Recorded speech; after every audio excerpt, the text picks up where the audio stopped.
Hello, my name is Mary Collins. I'm the Director of Elder Affairs for the town of Hanson. I'd like to welcome you to our new program, Senior Safety, with District Attorney Tim Cruz. Since everyone is practicing social distancing and staying home to keep themselves safe, the need to develop a program to bring valuable information and resources to our senior community arose. As a cooperative effort between the Hanson Council on Aging, Plymouth County District Attorney Tim Cruz, Plymouth County Sheriff Joe McDonald, and Whitman Hanson Community Access Television, we are proud to present this program. The Senior Safety Program has been designed to be an educational, informative, and lighthearted program. It will cover a wide array of topics. These topics will include public safety, supportive services, and community interests. The topic that we will explore for this episode, however, will include elder financial abuse and exploitation, as well as recent scams that have surfaced in our area. Our guests for this segment include Plymouth County District Attorney Tim Cruz, resident Roberta Bartholdson, and resident Linda Philbrook. Welcome, District Attorney Cruz. What can you tell us about elder financial abuse and exploitation? Great. So hi, Mary. Hi, Roberta. Hi, Linda. I want to thank everybody for being so innovative in doing these programs during these really unsettled and challenging times right now. It's important that we continue to speak to each other and have dialogue about some of the things that are still going on in our county, making sure that everybody can protect their well-being and protect their safety. Because right now, elder financial abuse and exploitation is and continues to be a real problem in the United States. And it's expected to continue to rise with the increasing number of those people aging in America. People are living longer, and that's a great thing, but also they're becoming more accessible to individuals who are trying to take what they've worked so hard for their entire life. You know, according to the National Center on Elder Abuse, which is part of the U.S. Administration of Aging, 41 in 1,000 elders have reported financial abuse. And this rate is higher than that's been reported for neglect or for emotional, physical, or sexual abuse of our elders. According to another article in AARP, older adults lose close to $36 billion, and that's with a B, every year in scams, fraud, and exploitation. And this type of abuse affects all of us. It affects, we all have aging parents, we have aging relatives, we have aging friends, anyone who can potentially become victim to this sort of exploitation. And as we all grow older, we all become at risk ourselves of becoming victims. So with the increase of elder financial abuse and exploitation, law enforcement and financial regulators and firms have focused our attention and our resources on dismantling these operations and getting the word out. Much of the things we do in the DA's office is on the preventative end and trying to get in front of things before they happen, because it's so much more difficult to deal with once it's happened. New measures to protect older adults have been introduced over the past few years at both the state and the national levels. But financial elder abuse and exploitation, quite simply put, is the illegal or improper use of an older adult's funds, property, or assets. Make no mistake about it. It is a crime that can take advantage of an older person for financial gain. District Attorney Cruz, can you tell us who usually commits these types of crimes? Yeah, Roberta, that's a good question. Elder and financial abuse and exploitation can be committed by a variety of instances. One, family members who think that they may be entitled to an elder's assets. Two, caregivers who may be handling the finances of a senior due to cognitive issues that the person might be having. Three, caregivers of elders who are living in long-term care facilities. Elder financial abuse and exploitation can occur in any setting, such as a home, the community, or a facility in which there's an expectation of trust and or when an older person is targeted based upon their age or disability. This crime is committed when an individual who stands in a position of trust or confidence with an older adult or person with a disability, knowingly, either by deception or intimidation, obtains control over that person's property and illegally uses their assets or their resources for themselves. District Attorney Cruz, can you give us some signs to look out for, as well as some examples of what financial elder abuse and exploitation looks like? Absolutely, Linda. Some signs and some examples of financial elder abuse are not necessarily limited to somebody stealing an older adult's cash. Family members may ask for money, or they might even intimidate the elder into giving them money. Suspicious activity on bank statements. Somebody who withdraws money from an elder's bank account, but without their authorization. If you go to a senior's home and they have that person of trust in their relationships, and you see that bills are piling up because they're not being paid, either due to lack of funds or they're just being ignored by the person who's supposed to be taking care of them. Suspicious activity on credit card bills with unusual purchases. Somebody cashing an elder's check without their authorization, or somebody using an elder's credit card without their authorization. And sometimes, unfortunately, individuals who are transferring property deeds without the appropriate authorization. We oftentimes may see somebody who's misusing a power of attorney, or they're forcing an elder to change a power of attorney to a new caretaker or a new individual or a friend, or somebody who has just out and out stolen somebody's identity. District Attorney Cruz, can you tell us why older adults are being targeted?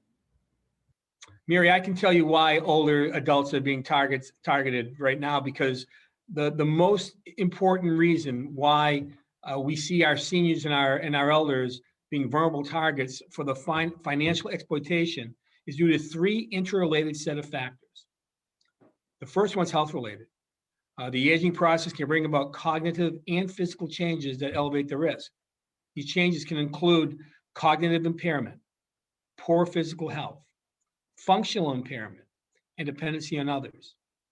The second factor is due to retirement trends. The wealth and the assets that an older adult has accumulated through life makes them a strong and viable target for individuals who want to steal from them. The third is demographic trends. Currently, there are steep rises in the elder population, and the elder population is where the criminal perceives the money to be. That's based on the fact that older adults are more likely to have an increase in financial resources, much more than their younger counterparts. And there's a higher prevalence of social isolation, and as well as that cognitive impairment. One would think that a senior who's barely making ends meet would be safe. However, studies have shown that they are even at a greater risk. That's partially due to the fact that seniors may have something that an abuser wants, whether that may be an apartment or a home to live in, equity in a home that may exist, or a regular source of income from either a pension or Social Security. Criminals are constantly thinking up new scams, and they're targeting our senior population. We'll get into a few of those in just a moment.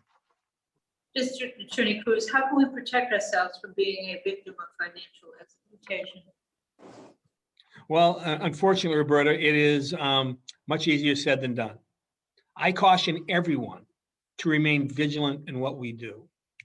Some ways that we can safeguard ourselves: make sure that we never pay bills via telephone or give your credit card information to people that you don't know or trust. And remember, if you get a call from somebody to pretending they're Sears, or they're pretending they're an entity or your bank, they already have your information.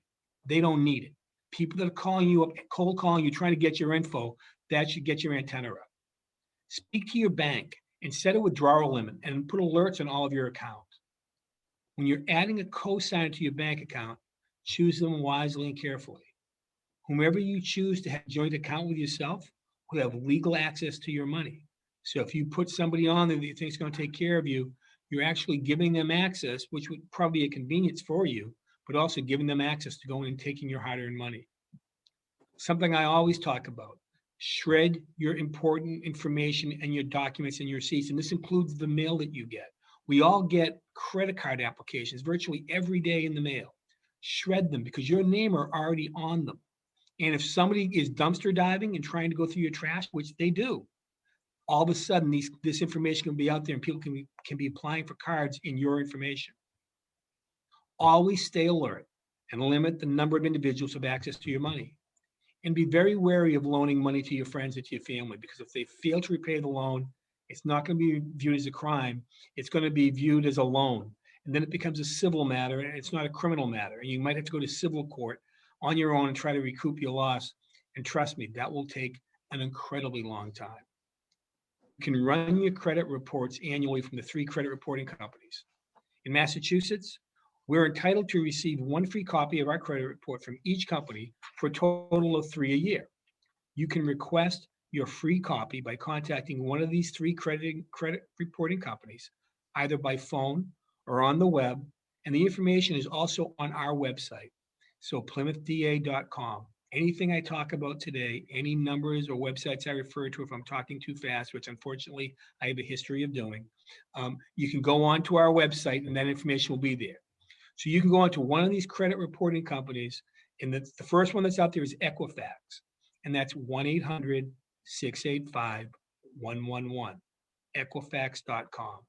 The second one is Experian, 1-888-397-3742, and that's at Experian.com. The third one is TransUnion, and that's at 1-800-916-8800, and that's at TransUnion.com. You can request one every 4 months. So for example, you can get one from Equifax in January, then 4 months later in April, you can get one from Experian, and 4 months later, you can get one from TransUnion. This way, you're going to be able to see if somebody has taken your information and open up a new account in your name that you might not even be aware of. Most importantly, if you find that you have been the victim of financial exploitation, or if you feel that you've been a victim, I always encourage everyone to reach out to the local police department. Remember, these con artists that are out there are good at what they do, and you shouldn't be embarrassed if they con you. You need to get the word out so that we stop it from going to other people. District Attorney Cruz, you mentioned previously that criminals are constantly thinking up new scams that target the senior population. Could you expand on that? Sure. I think that, we can all agree that we're living through challenging and unprecedented times. And there are recent scams that are targeting our senior population that's come to our attention recently. Since the start of coronavirus, law enforcement officials across the world have reported a significant increase in the scams and the cybercrimes, all information related to misinformation and fear associated with COVID-19. It saddens me to say, but there are individuals out there who are always trying to take advantage of a crisis, and they're trying to take it and tilt it in the light most favorable to themselves and trying to scare people so that they can take advantage and steal your vital personal and your financial information. So while we're all out there working hard to stay safe and healthy right now during Corona, we also need to practice this same vigilance every time we pick up our phone and every time we go online. District Attorney Cruz, what type of scams have you been seeing and how do they work? I think, Mary, that the other scams that are going on, one of the biggest ones that we're seeing right now, unfortunately, is the grandparent scam. And the reason why we continue to see the grandparent scam is because it's so successful. It's duped a number of our seniors right here in Plymouth County into giving away large sums of their monies and their savings. Once again, the best way to protect yourself is to be wary and to understand the way that this system works. The way that the grandparent scam works is thusly. First and foremost, they're going to call you in the middle of the night. Now, let's face it. If somebody calls you in the middle of the night, that's never good news. It's always something that's going to startle you. It's going to get something that might upset you. And you're not going to be as sharp as you normally are when you're wide awake in the middle of the day, probably after you just had a cup of coffee. So you're going to get a phone call. You're going to pick up the phone. And you're going to hear grandma, grandpa, whoever fits for picking up the phone. And they're going to tell you immediately of a story. And they could just say something to the effect of, I just got arrested. Don't tell mom and dad, they're going to kill me. I need you to wire me some money for bail. Scammers have also been calling about, I just got robbed with my friends. And now the other one that's going around right now is I've just been diagnosed with COVID. I'm in the hospital. I'm incredibly sick. I have no money to pay those bills. And kind of a mixture of those, one we actually had happen here in our county, not too far from Hanson, was we had an individual call up, got in touch with their grandmother, so the scam worked, and said that he had been up in New Hampshire with a buddy of his, and they were driving through New Hampshire. Now, this was back in April or May, back when COVID was really just undergoing. And he had gotten into a car accident, and he, as a result of that, was being charged criminally. But because of COVID, the courts weren't open every day. And if they couldn't come up with an amount of money for bail, he would be held in custody for 8 days until the next court date. So that obviously that is now you're being placed in a situation where you can certainly help your grandchild, or somebody you think that may be your grandchild. So you're so startled that when you get that phone call, normally you'll say, Johnny, is that you? Susie, is that you? The scammer is going to respond, yes. And now that scammer has successfully gotten the name of your grandchild, and they move to the next step of the scam. District Attorney Cruz, wouldn't I be able to recognize my own grandchild's voice? I mean, that's a great question. That's something we would all think. But remember, these people are good at what they do. They're calling you in the middle of the night, and they're startling you. And they're preying on your frayed nerves. I think the other reason why sometimes you may not have an opportunity to recognize your grandchild's voice is because as soon as you give out, and you just say the name, Johnny, Susie, whatever the name may be, they go to the next phase of the scam. And what they're doing at the time is they're going to give you over to an individual, a doctor, an attorney, somebody who's allegedly helping your grandchild. So now you're no longer conversing with your grandchild, with the person that you believe to be your grandchild. You're not talking to a person who your grandchild has entrusted with helping them. So this attorney or this doctor, whoever the individual is going to be, they're the one that are going to guide you through the scam itself, whether it's giving money for bail or coming up for money for a hospital bill. They're going to talk to you and give you instructions on how to proceed. They're going to give you the time frame consequences, what's going to happen if you don't send the money in a timely fashion, and most importantly, where to send the money. They're going to call you back probably several times throughout the day under the guise of trying to help you along with the financial transactions that you're going to need to make sure you do it in a timely fashion. Some of these scammers are so incredibly bold, they will actually send a courier to your house, and we actually had that. In that case I just referred to, where a woman was scared for her grandson, who she thought was going to be in jail for up to a week. She went to her bank in the town where she's lived for a really long time, spoke to the teller, asked for and received $8,000 in cash. The bank tellers, and even some people at the supermarkets, if you're going in looking for an unusual amount of gift cards, they've all been trained to say, are you okay? Is there a problem going on? And at this bank, that person asked this woman, are you okay? Are you in trouble? And she said, I'm fine. Gave her the money. She brought the money home. Further phone calls and transactions occurred. And the bad guy shows up at her home later on that day, parked at the end of the driveway, wearing a mask because of COVID. She walks down the end of her driveway, gave that man $8,000 in cash, and was told that she's going to get a phone call back from her grandson, and just to wait.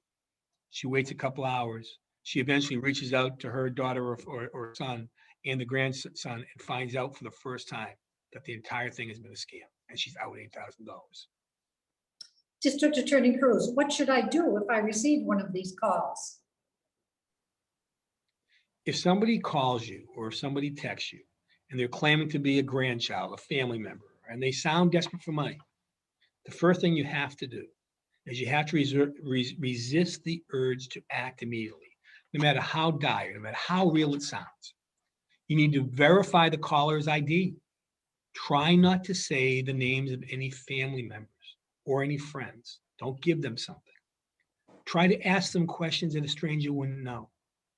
And most importantly, reach out to a family member to verify facts of the story, even if they tell you not to and to keep it a secret. I mean, think of that for a second.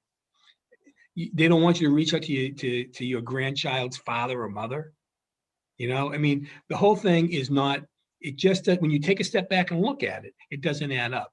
But the most telling thing is that if somebody is calling you up and asking you this information, don't ever send them cash. Don't ever send them gift cards, money transfers. Don't send them anything, because once the money is gone, it will be incredibly difficult to get it back. And it will be incredibly difficult for us to put together a prosecution if we could find these individuals. So be very careful. District Attorney Cruz, are there any other scams targeting seniors that we should be aware of? There are other scams, unfortunately, that are targeting seniors also that I think everybody should be aware of. There's a couple of fraudulent COVID-19 scams that have surfaced and are going around right now. They pertain to contact tracing and fraudulent billing of Medicare and COVID. The contact tracing scam works this way. You're going to get a call and they're going to say, good morning. According to our system, you're likely to have been in close proximity to somebody who tested positive for COVID-19. That means you need to self-isolate for 14 days and take a COVID-19 test. Now, if you or I get that phone call, the first question you're going to ask is, well, who was I near? How did that happen? And what they're going to say to you is that that's privileged, confidential medical information pursuant to HIPAA, our federal guidelines, and they're not allowed to share it. It's confidential. The next step is they're going to ask you and tell you that you need to be tested within 72 hours. They're going to ask you for your best mailing address, and they're going to ask you for your credit card number so they can send you a kit because there's going to be a payment of $50 for that. When you question that, you ask them, well, why do I need to send money? And you're going to tell you it's a one-time fee of $50, and that's the cost of the kit. And if you don't give them the money, they're going to then start giving you a hard time, pushing back, saying at that point that they're going to be threatening you, potentially threatening you with the penalties for you not complying with the COVID rules. Remember, early this year, the Massachusetts Senior Medicare Patrol Program sent out an alert to all seniors to never accept any form of COVID-19 testing from anybody other than a treating licensed physician or from a state designated testing site. Scammers, remember, this is their job. They are con men and women. They are thieves, and they are good at what they do. They've also been known to go door to door and approach people in public with an offer to test them for coronavirus. They'll give you a false positive result, and then they'll offer to treat you immediately. Through this scheme, some of these scammers have illegally obtained Medicare numbers and money, and have even, if you can believe this, have gone so far as to actually bill Medicare for the sham testing, for the sham treatment and supplies. Another new scam that we see, unfortunately, in the same sort of blend as the others, is a Social Security scam, where you're going to get a phone call from an entity alleging that they're working with the Social Security Administration or some other government agency. To assist them in their scheme, they're going to email you false documents that look very official. They're going to send it to you via email, and it's going to look official. We call it phishing, and the scammer is going to tell you that there's a problem or an issue with your Social Security number or your account, and you owe a debt or you owe a fine. And if you don't comply with them, they're going to threaten to arrest you or pursue other legal action if you don't pay. They're going to then, once again, now think of this, they're going to ask you to pay this governmental debt with retail gift cards, prepaid debit cards, wire transfers, or cash. That should put your antenna up, and you should know that, make sure that is not true. This is alarming, District Attorney Cruz. How can I protect myself from this type of scam? The best thing we can do, Roberta, is protect ourselves, is to be alert and ask questions. First and foremost, always keep in mind that a government employee, no matter what agency they work for, they might call you, but they're never going to threaten you. An employee of the Social Security Administration will never suspend your Social Security number. An employee of the Social Security or any government agency will never demand immediate payment from you or demand that you pay a fine with cash or prepaid debit card or gift cards or wire transfers. If you get a threatening call from a government employee, make sure you speak to their supervisor. And remember, as I say, these scams go through all the time. We all were dealing with the IRS scam recently. Remember, was everybody getting phone calls? This is the IRS, you owe X amount of dollars, you need to pay this or you're going to be arrested. As I often tell all of our seniors, I'm going to tell you all, if you promise not to tell anybody else, I'm going to tell you a secret in law enforcement, okay? You ready? When the police or the IRS or a government agency is going to come and arrest you, they're not going to call you. They're just coming, all right? So when they're threatening you with that, you know it's a scam. Hang up. District Attorney Cruz, I got an email from Amazon telling me that my Prime membership is up and that my card is no longer valid. They want me to update my card or add a new card to this account. Is this a scam or is that real? I'm sorry to tell you, but I'm pretty sure it's a scam. I mean, that's most likely another phishing scam that we're dealing with and that we're seeing during the pandemic. And we've seen an increase in these phishing scams. And these emails, when you click onto them, will ask you for personal or financial information, and they will have malware incorporated into them so they can steal that information from you. A few of the phishing scams that we've seen here in Plymouth County deal with the same sort of situation. credit card companies, Amazon, Comcast, Netflix, Facebook, they're all landing in our emails, probably more than one a day. District Attorney Cruz, what in the world is a phishing scam and how does it work? I think all these scams can be very confusing. For those of you that don't understand what a phishing scam is, it's spelled phishing, but with a PH instead of an F. And phishing is a type of online scam where criminals are going to send you an email or a text that appears to be from a legitimate company. The scam usually involves some sort of a ruse. It's the same thing with all these, an alarming, startling ruse that appears to be from a legitimate organization, agency, or a company. And the scam, once again, is try to startle you so you'll be inclined to give them your personal and your sensitive information. These emails and texts all have malware in them, and they often contain misleading information and false links. So in that Amazon email scam that we've spoken about, a person is going to receive an email stating that their Amazon Prime subscription is about to expire, that there's something wrong with the credit card associated with the account, and needs to be either updated or a new card needs to be added to renew the subscription. But if you click on the Amazon Prime in the From box, a weird looking email is going to pop up that's going to display, and it's not going to be from Amazon Prime. That's a great way to determine if the email is fraudulent and if this is a scam. We should always be vigilant, though, and keep in mind that this email is in and of itself is probably malware. And malware is designed to steal your personal information that you have entered onto the forms that they've supplied you. So it's really time to be very careful. Thank you, District Attorney Cruz, for taking the time to speak with us today. This is great information and a valuable resource for our senior community. Is there some place that our viewers can go to get additional information regarding the resources offered by your office? So once again, I just want to thank for you for coming on today and talking a little bit about some of the scams that are going on. Like I said earlier in the program, if you have a question or if I spoke too fast, which I'm sure I did, and the information has gone by you maybe a little too quickly, please click on PlymouthDA.com. All of our information is there. And no matter what you may be looking for, if we don't have the direct information, it will lead you somewhere where it exists. And we always have, you should also know, if you have questions, call our office. Call us at 508-584-8120, 508-584-8120. Because we always have attorneys on call and they can answer your questions.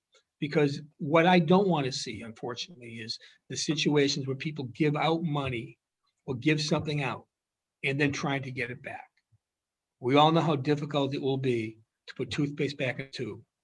That's what this is. And that's why these are such important shows. So I want to thank Linda and Roberta and Mary for having me on today. And I'd like to send a special thanks to all the people that are watching. I hope that people have an opportunity to tune in at home and watch this show. And this will be concluding the Hanson COA episode of Senior Safety. And I look forward to seeing everybody again. Please be safe. We're almost through the coronavirus. Get vaccinated, and we'll all be seeing each other face to face very shortly. So thank you all. I would like to take this opportunity to thank District Attorney Cruz once again for coming on our program. And I would like to extend a special thank you to Roberta Bartholdson and Linda Philbrick for coming on and asking such insightful questions. I would also like to thank all of you at home for tuning in to watch the show. Tune in again. This concludes this episode of Senior Safety, and I look forward to seeing you again.